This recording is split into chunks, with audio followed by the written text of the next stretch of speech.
What's up, everybody? It's April Justine with Bloods by Design, and you are listening to Strictly Shorties, everything you need to know about blood pythons and short tails. So last week, we talked about breeding and incubating and hatching babies, and this week we are going to talk about actually setting up your babies and then how to pick holdbacks for the look that you are wanting and envisioning in your head. So I am super excited that I have Nick Bottini with me from Cold-Blooded Earth, and you'll know him for recently. He has that pied that he's been showing off, so he has pied blood python. He has beautiful golden eyes, and you may know him as the only or one of the only all blood python short tail breeder. That's all he does, and that is how he makes his living. If you just heard that crash, that was my cat crashing. A warning for the podcast is my cat is around, so you're going to hear it. So I apologize. I cannot edit that out. It is way too hard. But anyway, Nick, how are you today? Hey, April, thanks for having me on. And I got the dogs out with me too, so you might hear we're going to have some background noise today.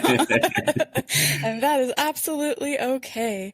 All right. So to start this out, can you kind of tell us about your history with short tails and how you got to where you are now?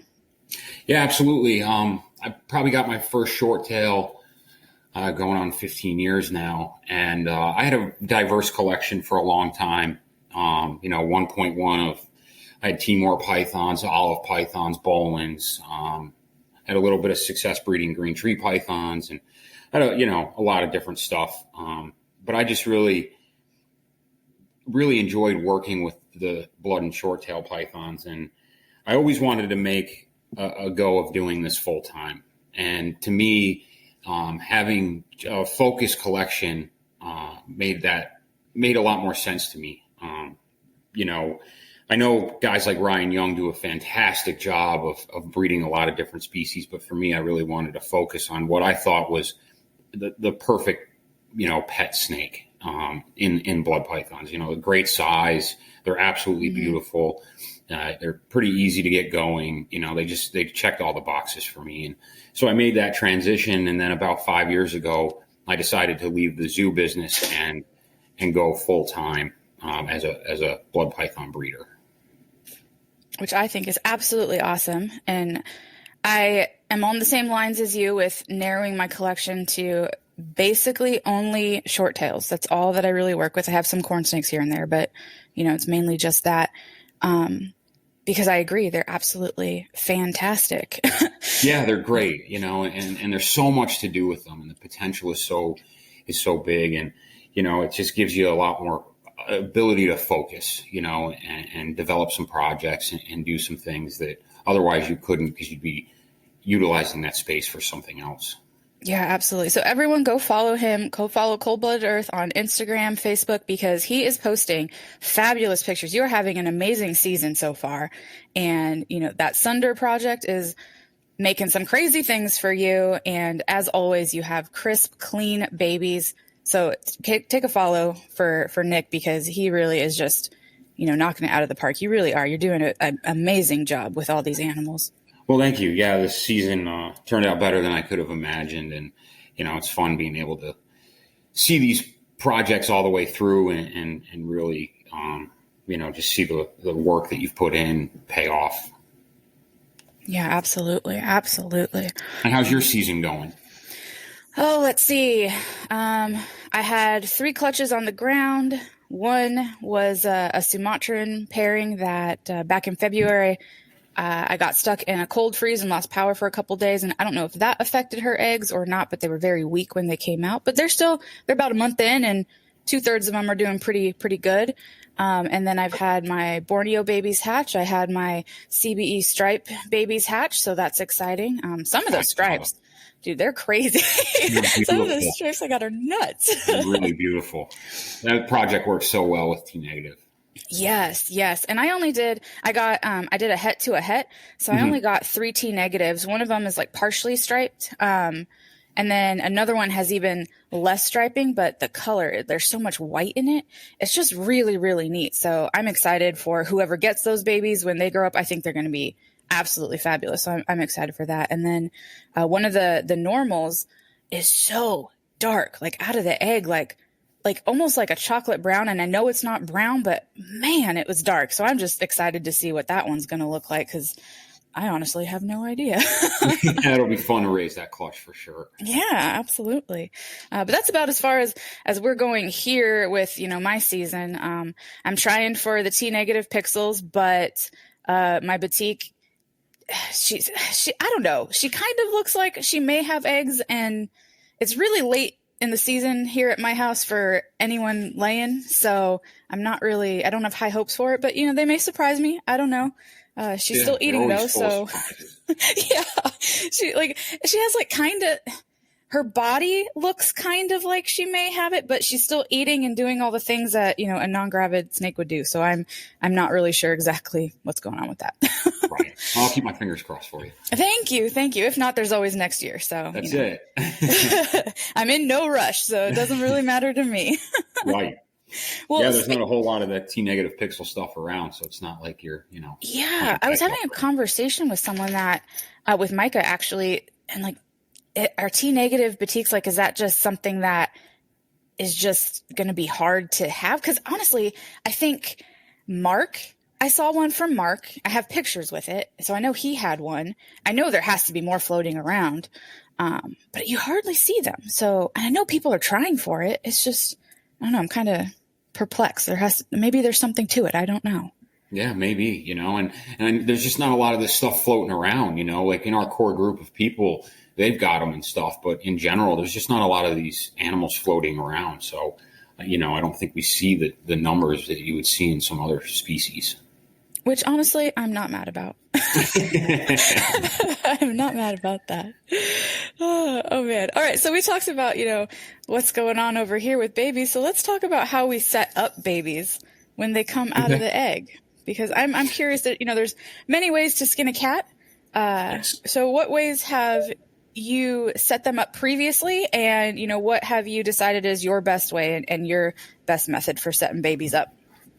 So I've tried all kinds of things, setting them up on cypress or sphagnum right away, or, right now I go to paper. So when the snake first emerges from its egg, I set it up in a low amount of tepid water and let it soak for about 24 hours. Gets all the egg stuff off of it, cleans it all up, and it allows it to get, real hydrated.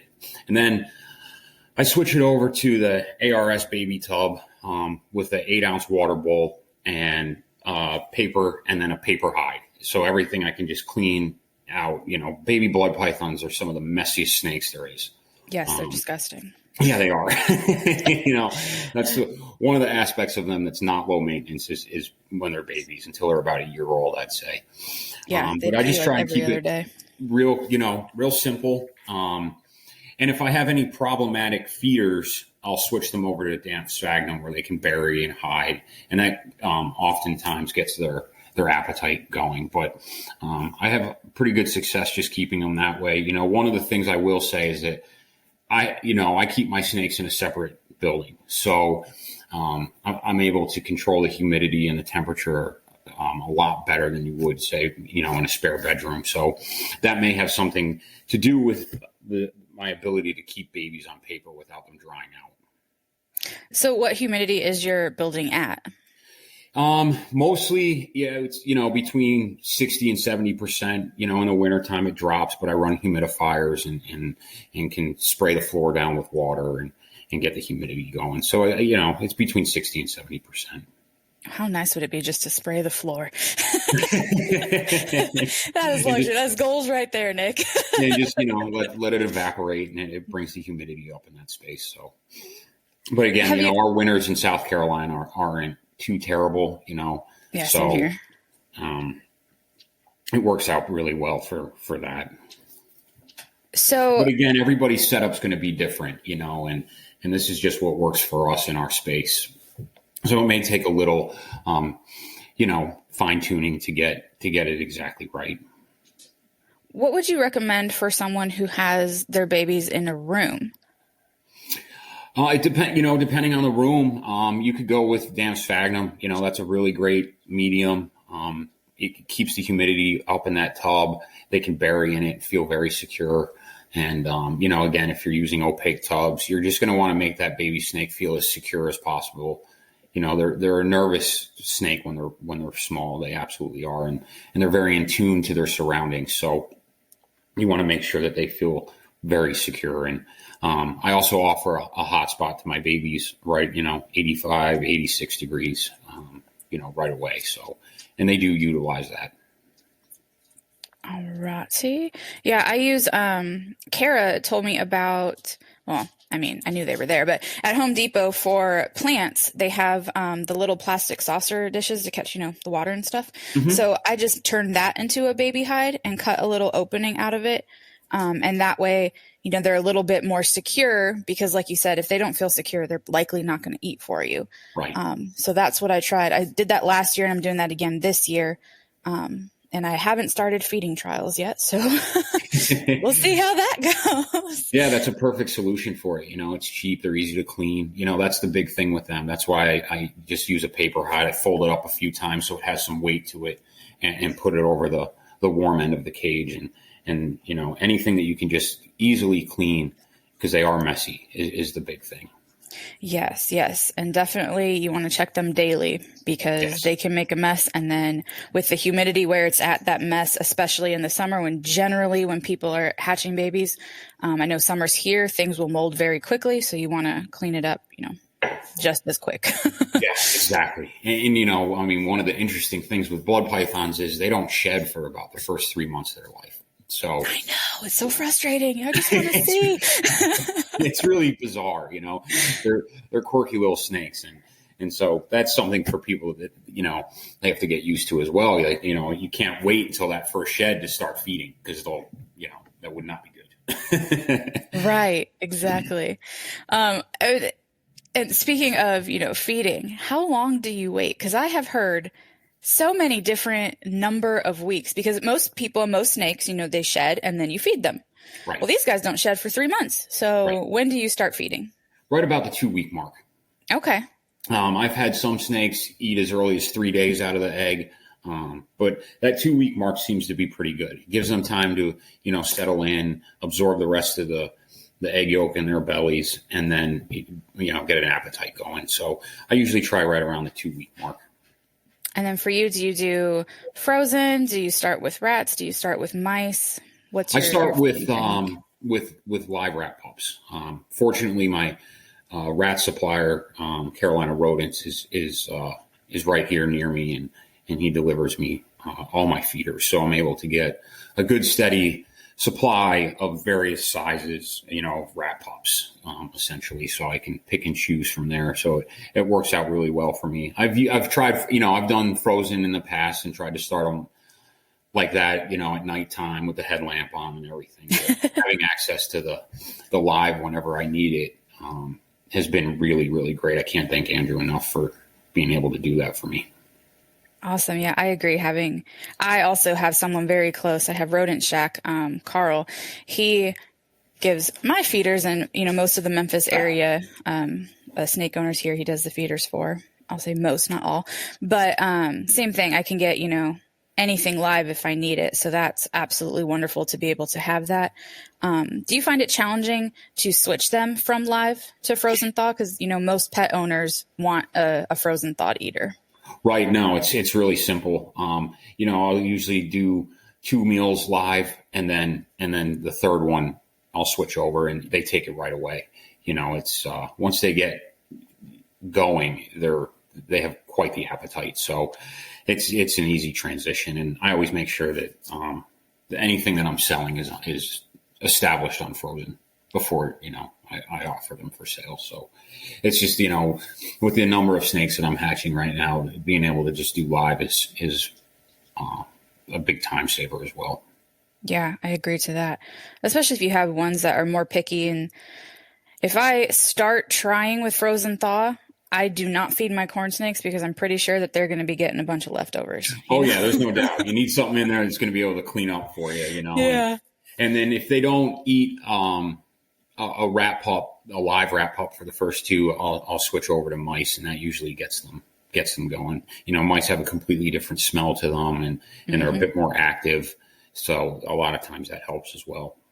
Yep. And then if they ever get stuck on mice, what I've done before is once they're on frozen, go ahead and put a mouse with a rat in like a plastic bag. So the smell from the mouse goes onto the rat, and that normally will switch them over to rats. So absolutely. They're relatively easy to get started, and 90% of my snakes don't give me any problems, right out of the egg. So, thankfully they're big, robust babies. You're not tease feeding them pinky heads or anything. They're pretty easy. All right. So I have had before, I lost my train of thought because my dog just stole a pillow from my bed and is playing with it. I totally lost my train of thought. I'm like, what is he Never a dull doing? moment. No kidding. Oh my gosh. All right. So, gosh, what the heck was I going to say? I can't even remember. That's okay. All right. We can, do you have any other tips for, I remember. Babies. I've had some babies that get like little, almost like skin blisters before they hatch, and then they hatch and it all goes away and it's fine. Is that from too much moisture, you think? Because that's kind of what I was thinking. Yeah, that would be my assumption as well. That just, there's a big difference between relative humidity and wetness. Yes.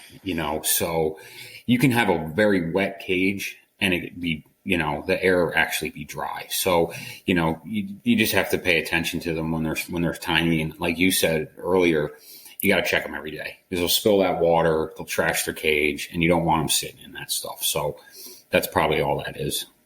Yep. And like I said, once they shed it, it goes away. That when they're babies and they haven't shed yet, they're sensitive to the wetness, to the moisture. And then once they shed, it's like all those problems just disappear and it's fine. And at least that's what I found. And I won't say all the problems disappear, but you get to that one shed and they're much more hardy than they were, for that first 3 months. Yeah. And they're, double or triple the size too. Yeah, no kidding. How does that happen? They go from that tiny little hatchling to that first shed and they're significantly bigger.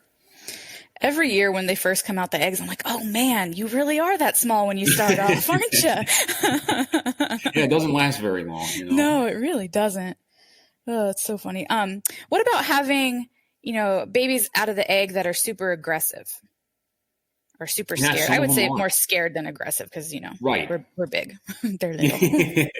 Yeah, some of them are. Even if you use parents that are easy to work with and you're going to get some babies in the clutch that are they're more nervous, they're anxious, they're more defensive. And those are snakes that sometimes you have issues feeding. Sometimes those are the best feeders, so it's just going to vary. And over time, they'll settle down. And again, if you're checking your snakes every day, they get used to you relatively quick. But, those high-strung hatchlings like that, you're going to want to make sure you definitely provide a hide for and just keep an eye on.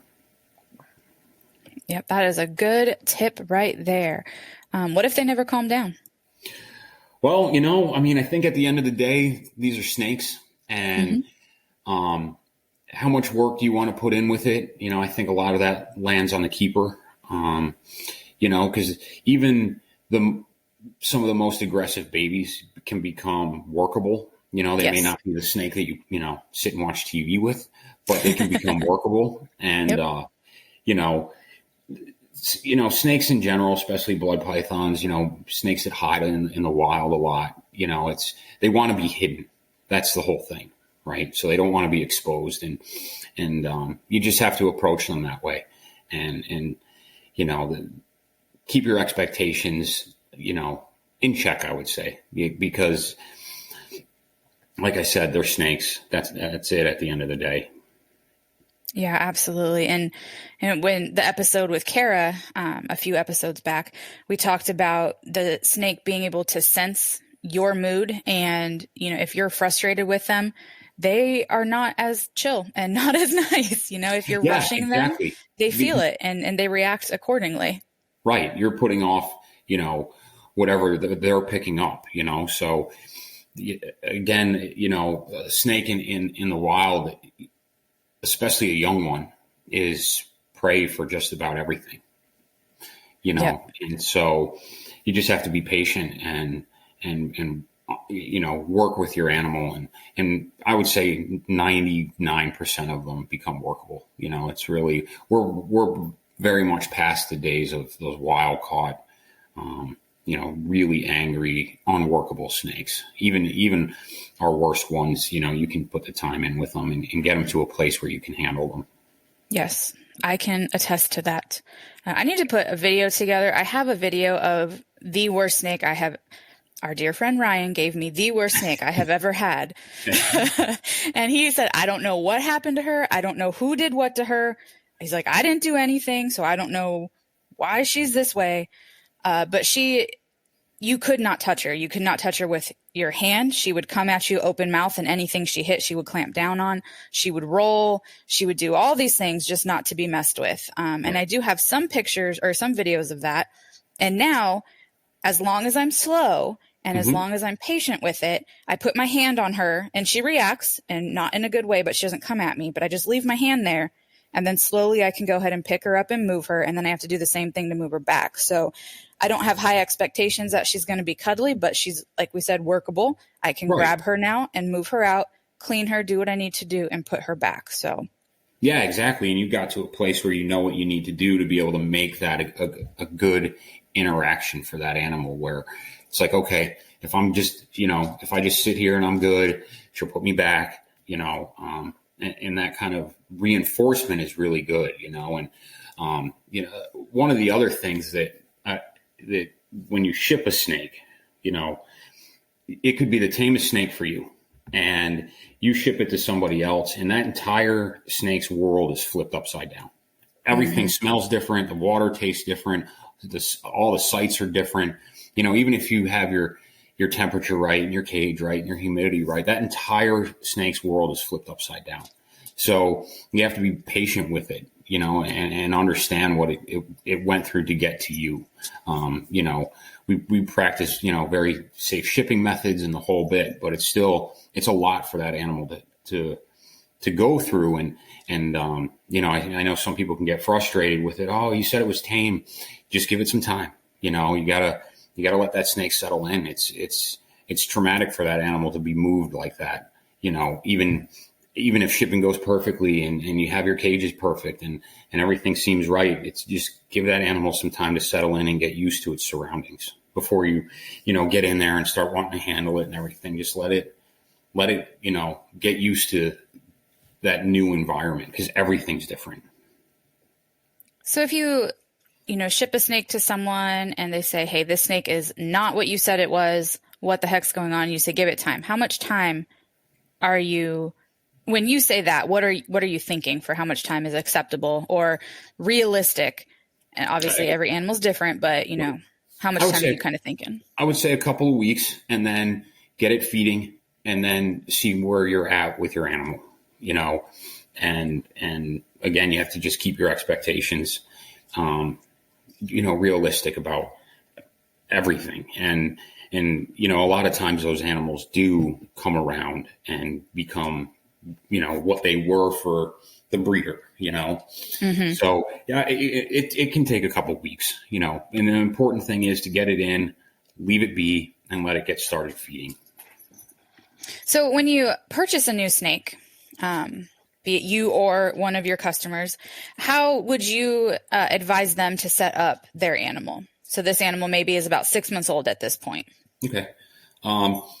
As close to what I have, if I'm selling it, as close to what I have. So, a smaller tub, you want to be able to get it in, shoebox size, maybe a little bit bigger. I know the ARS and Freedom Breeder tubs are a little bit bigger. And that way that animal feels comfortable, it can hide, it can feel secure.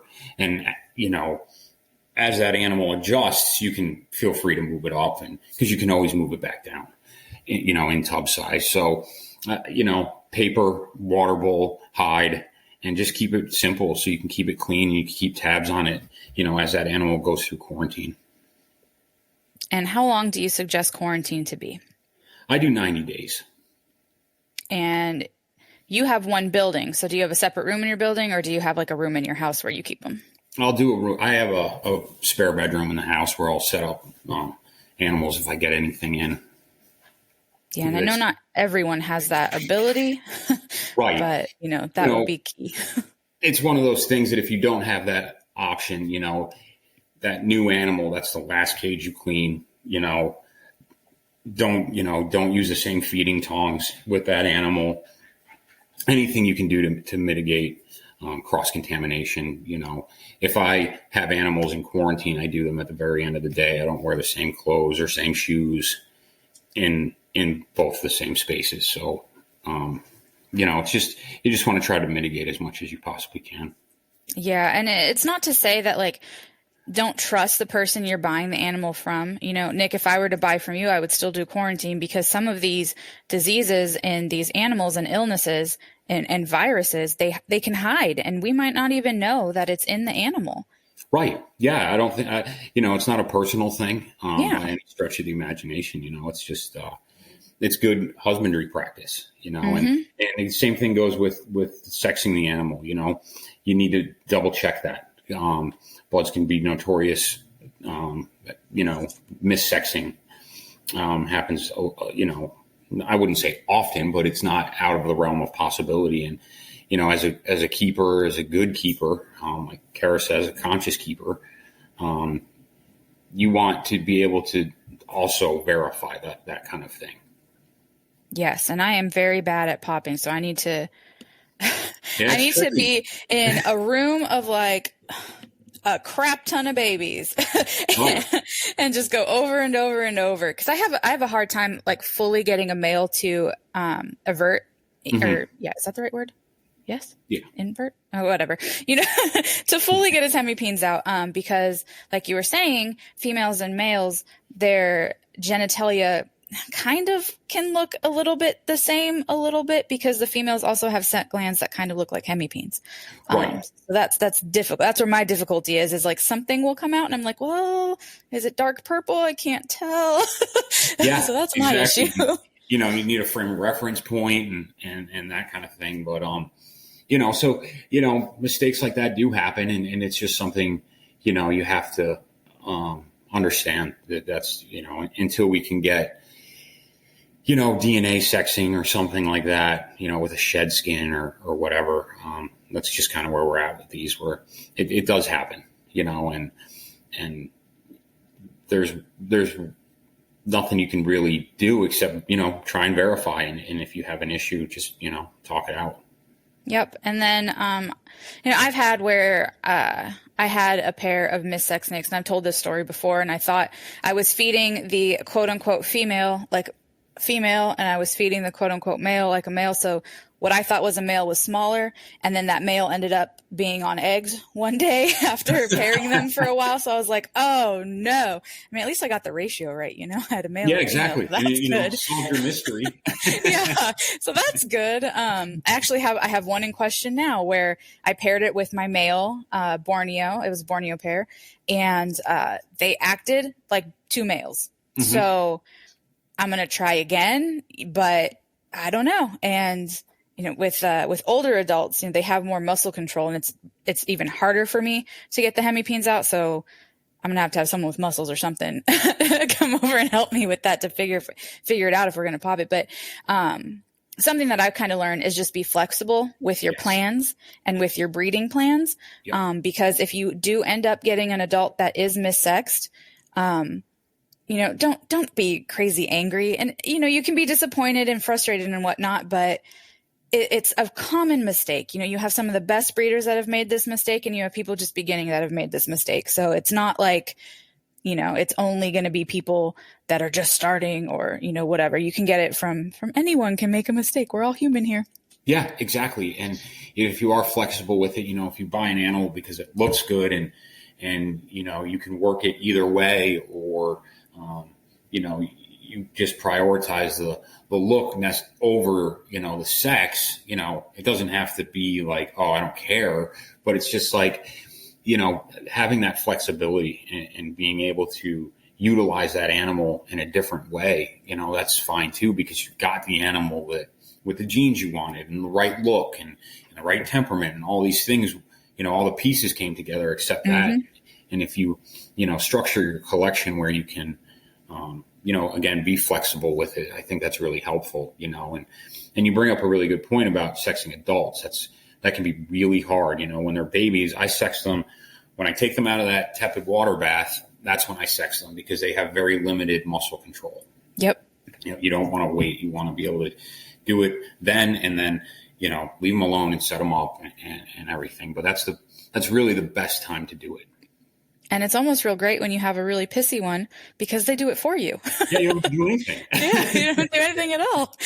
They're like, and okay, cool. Just be warned when you're sexing babies, they probably will shoot pee at you. So there's no question. Be warned. Don't wear your Sunday outfit. Yeah, and do it over a sink. Exactly. It's messy. Easy cleanup. Yep.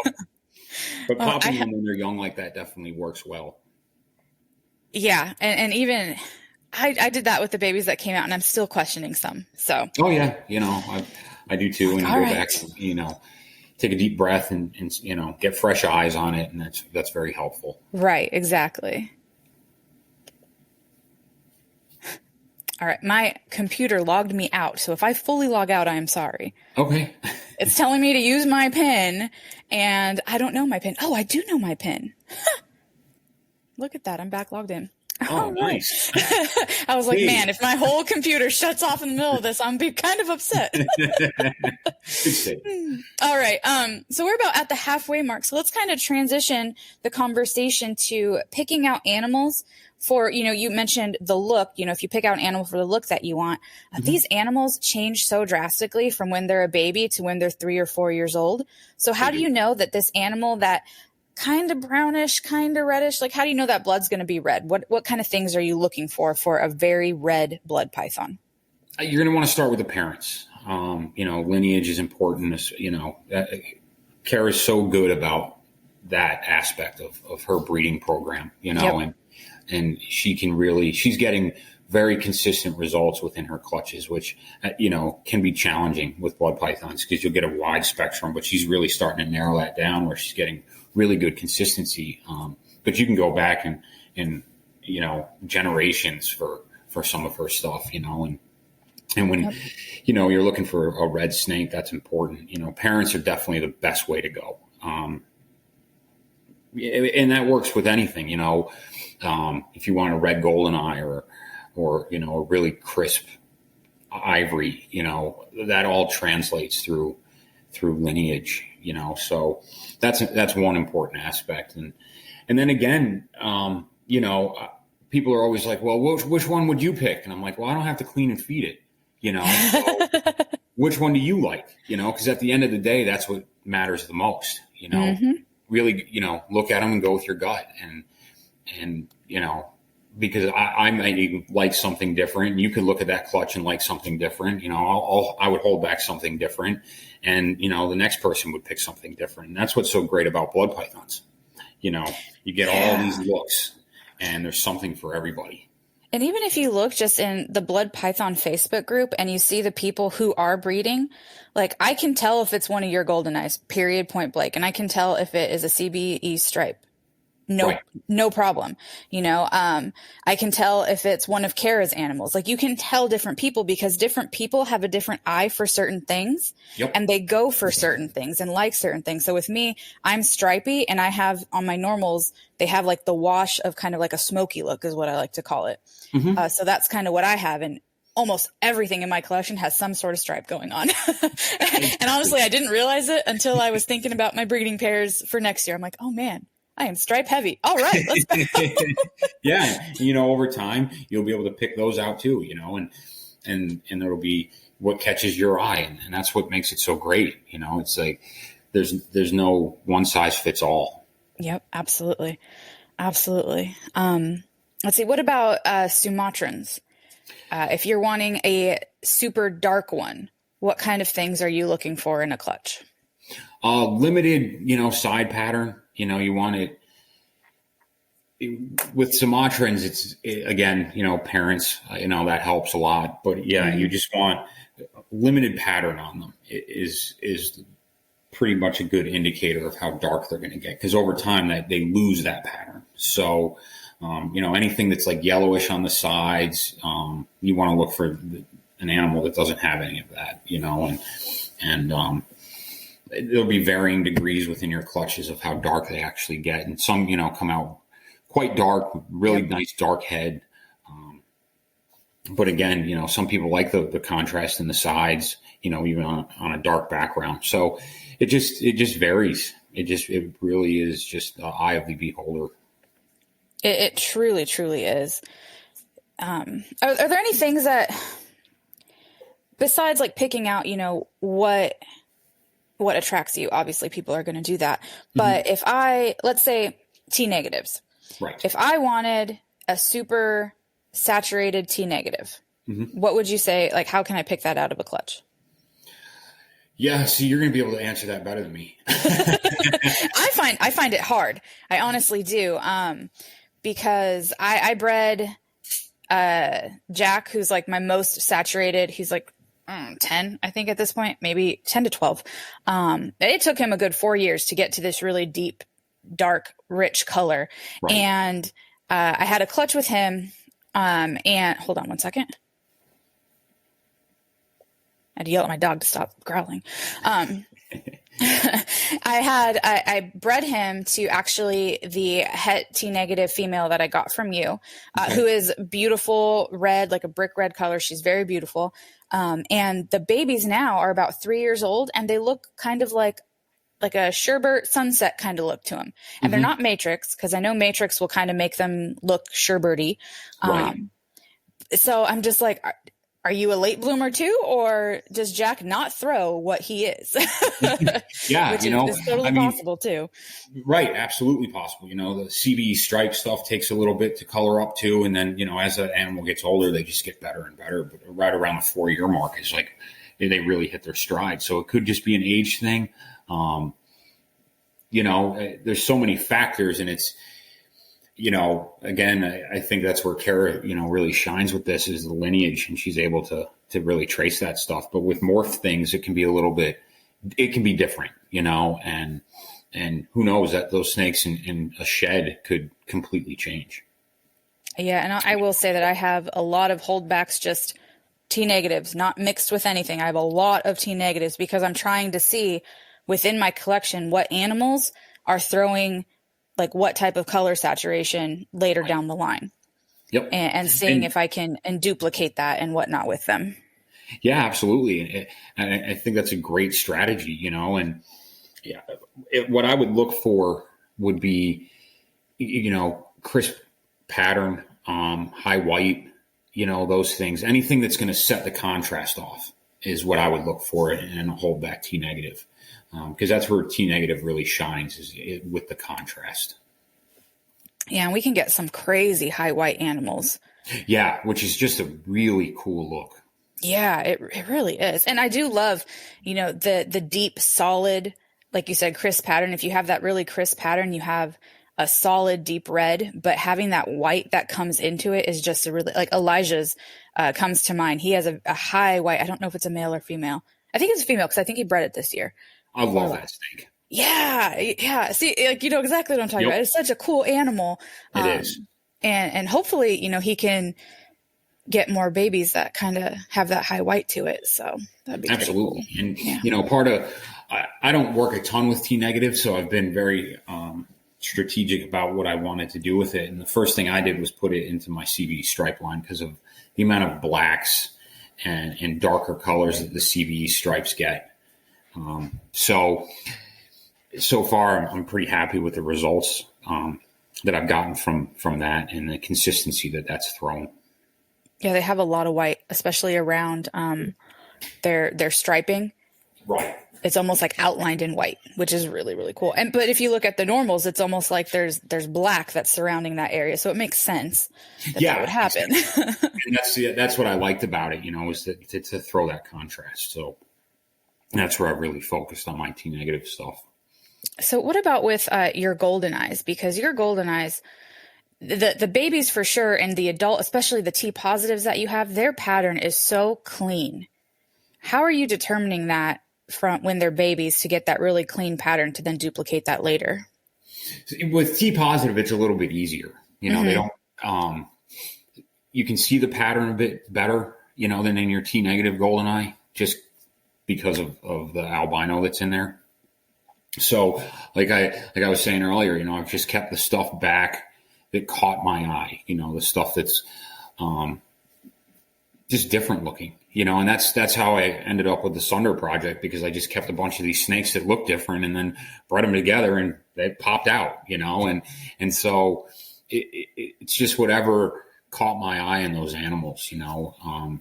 Again, the contrast between the lights and the darks, the purples and the oranges, you know, just looking for stuff like that sets one off from another, and not that those others are bad or anything. It's just whatever caught my eye in that clutch.